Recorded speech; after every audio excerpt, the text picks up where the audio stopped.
Olá a todos, excelente manhã, tarde ou noite, conforme o horário que estiver assistindo o vídeo. Sou Carlos Mazzaferro, advogado gaúcho, e trago para vocês hoje mais um vídeo informativo que nós gostamos de gravar. Para quê? Para passar informações. São vídeos meramente informativos, mas de assuntos que a gente acredita que algum dia poderá lhe ajudar a você ou alguém da sua família. Então peço que curtam o vídeo e peço também que se inscrevam para receber novos vídeos semelhantes a esse dos assuntos mais variados possível. Hoje, qual é que é o assunto que nós vamos enfrentar aqui? Quem tem direito a receber créditos, verbas trabalhistas de pessoa falecida, tá? Então vamos lá, isso aí é bastante interessante. Pois bem, quem tem direito a receber tais créditos? Até 1980, eu estou olhando aqui porque tem um materialzinho na minha mesa aqui. Não havia o Código Civil, tá? O nosso Código Civil de 1916. Ou estou errado? Se eu não me engano, é 1916 ou 1896. É um código antigo. Ele regulava a matéria. Creio que era 1916, tá? Mas surgiu o nosso novo código em 2002, tá? Por isso que já não me faz tanta lembrança o anterior. Até 1980 se utilizava como sucessores os sucessores indicados no Código Civil. E isso traz uma grande confusão. Por quê? Porque quem herda os direitos trabalhistas, a pessoa faleceu, o fundo, o saldo de salário, o saldo de férias vencidas, quem é que vai ficar com isso? Pois bem, não são os sucessores indicados no Código Civil. Isso impressiona muita gente, inclusive advogados.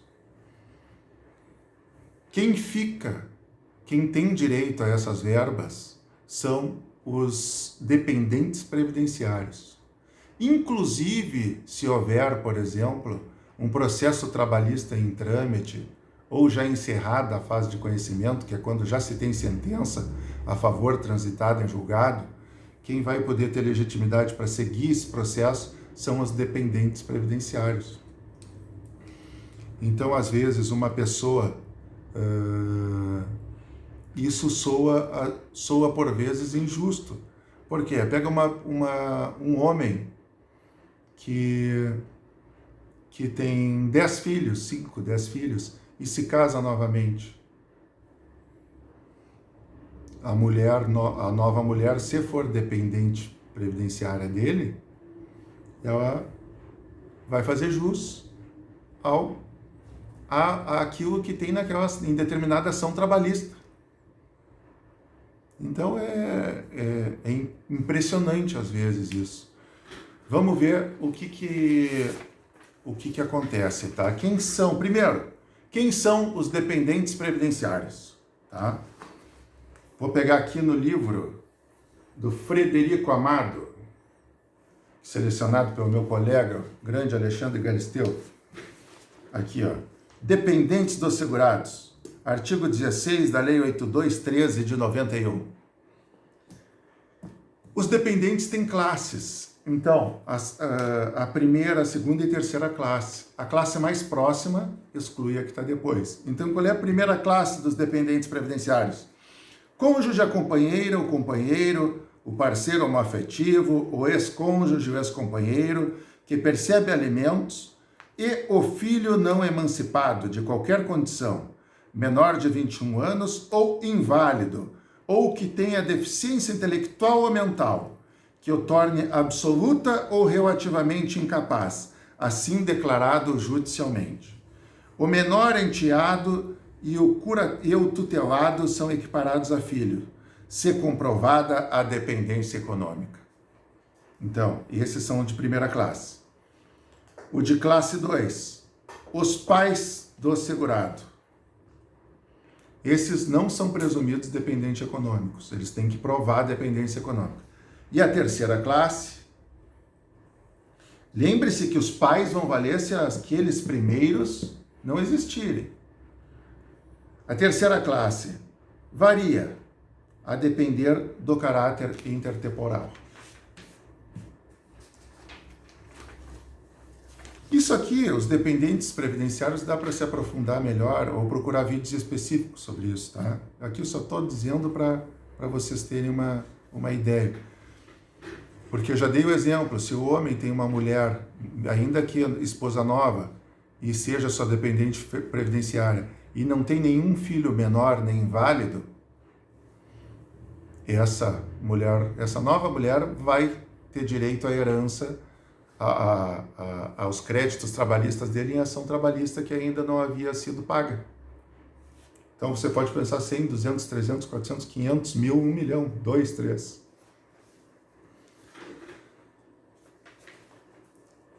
Então, quem que arbitrou isso? Foi a Lei 6858 de 80, seu artigo 1º,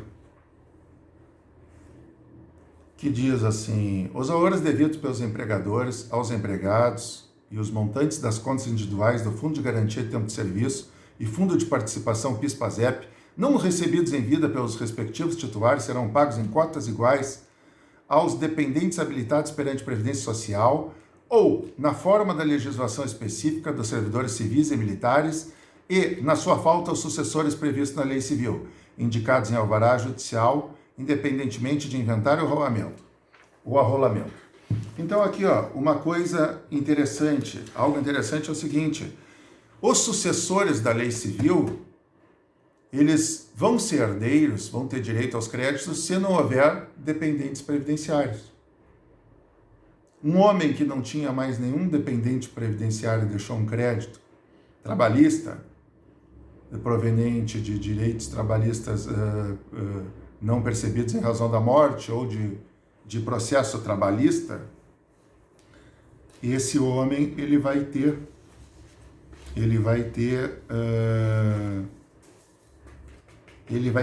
deixa isso para os dependentes previdenciários. Se ele não tem dependente previdenciário, que era o caso desse homem que eu estava falando, e acabei esquecendo porque eu estava vendo o material para passar outra informação, ele não tendo dependentes previdenciários, deixa para os sucessores do Código Civil.